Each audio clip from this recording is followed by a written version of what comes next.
दोस्तों, आज पूरी दुनिया में जीव जंतुओं की 10 लाख से ज्यादा प्रजातियां विलुप्त होने के कगार पर हैं और भारत में कुल 724 प्रजातियां विलुप्त हो चुकी हैं। ऐसे में भारत में घटते बाघों और चीतों की संख्या चिंता का विषय बनते जा रहे हैं।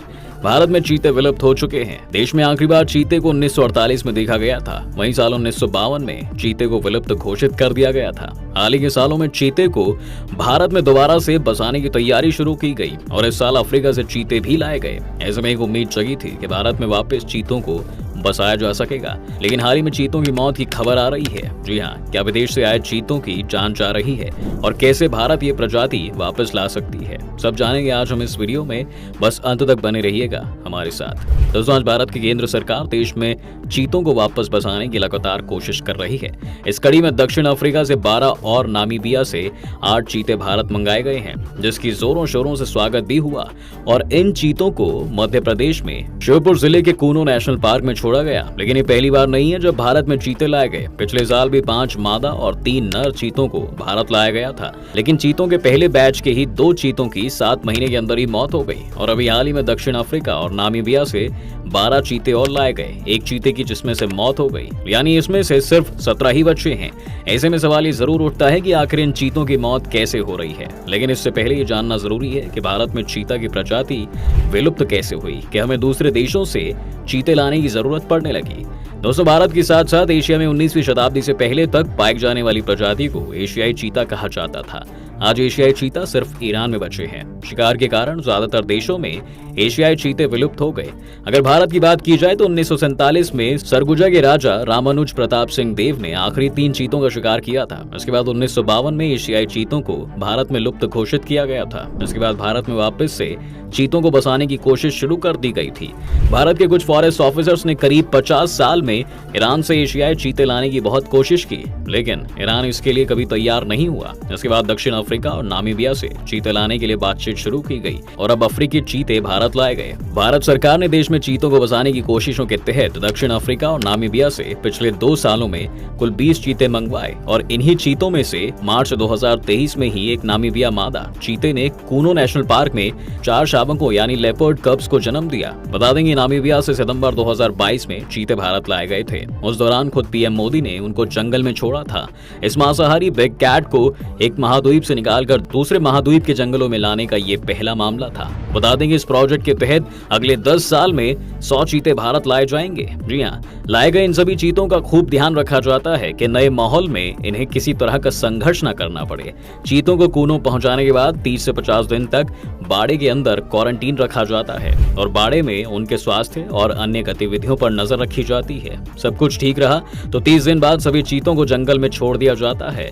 इस साल आए चीतों को 50 दिन छोटे बाड़ों में क्वारंटीन करने के बाद बड़े बाड़ों में रखा गया था। फिर 3 मादा और 2 नर चीतों को एक बाड़े में छोड़ा गया था। अभी तक कुल 20 चीते भले ही लाए गए हों, लेकिन लाए गए 20 चीतों में एक उदय की मौत 20 अप्रैल 2023 को हुई थी। जब कूनो नेशनल पार्क के अधिकारियों को उदय बीमार नजर आया तो उन्होंने बेहोश कर उसका इलाज किया, लेकिन इसका कोई फायदा नहीं हुआ और उदय की मौत हो गई। इससे पहले मार्च 2023 में नामीबिया मादा चीता साशा की किडनी इन्फेक्शन के कारण मौत हो गई थी। वहीं हाल ही में मादा चीता दक्षा की भी मौत हो गई है।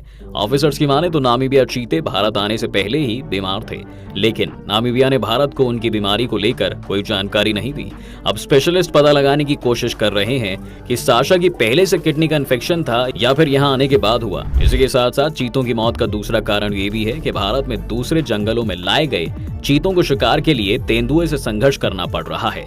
ऐसे में अफ्रीकी और नामीबिया चीते भारतीय आवास के मुताबिक खुद को ढालने का संघर्ष कर रहे हैं। नामीबिया में लेबनीज IZW के चीता research project researchers and scientist ने कहा है कि रिहैबिलिटेशन प्रोग्राम में स्पेटियल इकोलॉजी को नजरअंदाज किया गया। उनका कहना है कि कूनो नेशनल पार्क इन बड़े जानवरों के लिए बहुत छोटा है। ऐसे में ये भी कारण हो सकता है। अब आइए जानते हैं दोस्तों मादा चीता दक्षा के बारे में। दोस्तों, कूनो नेशनल पार्क की मॉनिटरिंग टीम को दक्षा घायल हालत में मिली थी। उसे इलाज के लिए ले जाया गया, लेकिन इसी दौरान उसकी मौत हो गई।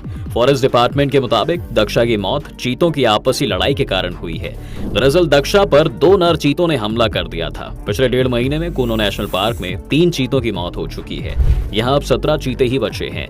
दक्षा को 1 नंबर बाड़े में रखा गया था। पिछले दिनों कोनो में हुई चीता टास्क फोर्स के ऑफिसर्स की मीटिंग में 7 नंबर बाड़े में मौजूद दक्षिण अफ्रीका से लाए गए मेल चीते कोएलिशन अग्नि और वायु को फीमेल चीता से मिलाने का निर्णय लिया गया था। 7 और 1 नंबर बाड़े के बीच की जाली को हटाकर उन्हें एक साथ कर दिया गया था। मध्य प्रदेश के वन मंत्री विजय शाह ने कहा कि अगर 1 या 2 की मृत्यु हुई तो 4 अन्य चीताओं ने जन्म भी लिया है। ये मौत जानवरों की आपसी लड़ाई की वजह से हुई है। यह सामान्य बात है। 2 नर और 1 मादा चीता के बीच लड़ाई हुई थी, जिसकी वजह से वह घायल हुई। यह सामान्य घटना है। अब आइए आपको ले चलें भारत में चीते की विलुप्त और उसकी वापसी की कहानी की तरफ। दोस्तों, चीता एकमात्र बड़ा मांसाहारी पशु है जो भारत में पूरी तरह विलुप्त हो चुका है।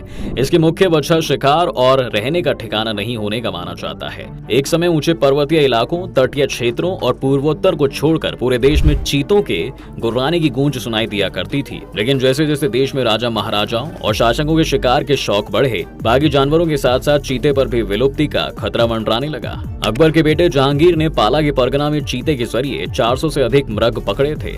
शिकार के लिए चीतों को पकड़ने और कैद में रखने के कारण प्रजनन में आने वाली दिक्कतों के चलते इनकी आबादी में लगातार गिरावट आई। भारत में चीतों को पकड़ने में अंग्रेजों की बहुत कम दिलचस्पी थी, हालांकि वे कभी कभी ऐसा किया भी करते थे। 20वीं शताब्दी की शुरुआत तक भारतीय चीतों की आबादी गिरकर सैकड़ों में रह गई और राजकुमारों ने अफ्रीकी जानवरों को आयात करना शुरू कर दिया था। 1918 से 1945 के बीच लगभग 200 चीते आयात किए गए थे। अंग्रेजों के भारत से जाने और रियासतों के इंटीग्रेशन के बाद भारतीय चीतों की संख्या कम होने के साथ साथ इनसे किए जाने वाले शिकार का चलन भी खत्म हो गया। साल 1952 में स्वतंत्र भारत में वाइल्ड लाइफ बोर्ड की पहली बैठक में सरकार ने सेंट्रल इंडिया में चीतों की सुरक्षा को स्पेशल प्रायोरिटी देने के साथ साथ इनके प्रोटेक्शन के लिए बोल्ड एक्सपेरिमेंट्स का सुझाव भी दिया था। इसके बाद 1970 के दशक में एशियाई शेरों के बदले में एशियाई चीतों को भारत लाने के लिए ईरान के शाह के साथ बातचीत शुरू हुई। ईरान में एशियाई चीतों की कम आबादी और अफ्रीकी चीतों के साथ इनकी जेनेटिक सिमिलैरिटी को ध्यान में रखते हुए भारत में अफ्रीकी चीते लाने का फैसला किया गया, जिसके बाद चीतों को देश में लाने की कोशिशें साल 2009 में फिर से जिंदा हुई। साल 2010 और 2012 के बीच 10 जगहों का सर्वे किया गया था। मध्य प्रदेश में कूनो नेशनल पार्क इसमें चीतों को लाने के लिए इसे तैयार माना जाता है, क्योंकि इस प्रोटेक्टेड एरिया में लुप्तप्राय एशियाई शेरों को लाने के लिए भी काफी काम किया गया था। भारत ने चीतों को लाने के लिए नामीबिया के साथ एक समझौते पर हस्ताक्षर किए थे, जिस वजह से भारत में चीते वापस आ जाएंगे, ये उम्मीद बनी हुई है। आज दुनिया में सिर्फ दोस्तों 17 देशों में ही चीते मौजूद हैं, जिनकी कुल संख्या 7000 के करीब है। अगर ये दुनिया से विलुप्त हो गए तो ये मानव सभ्यता की बहुत बड़ी नाकामी होगी। दोस्तों, आपको क्या लगता है, भारत सरकार को इस तरफ और कैसे कदम उठाने चाहिए? हमें अपनी कमेंट सेक्शन में जरूर राय बताएं। आज की वीडियो अगर पसंद आई हो तो वीडियो को लाइक करें, शेयर करें और साथ ही चैनल को सब्सक्राइब भी कर दें।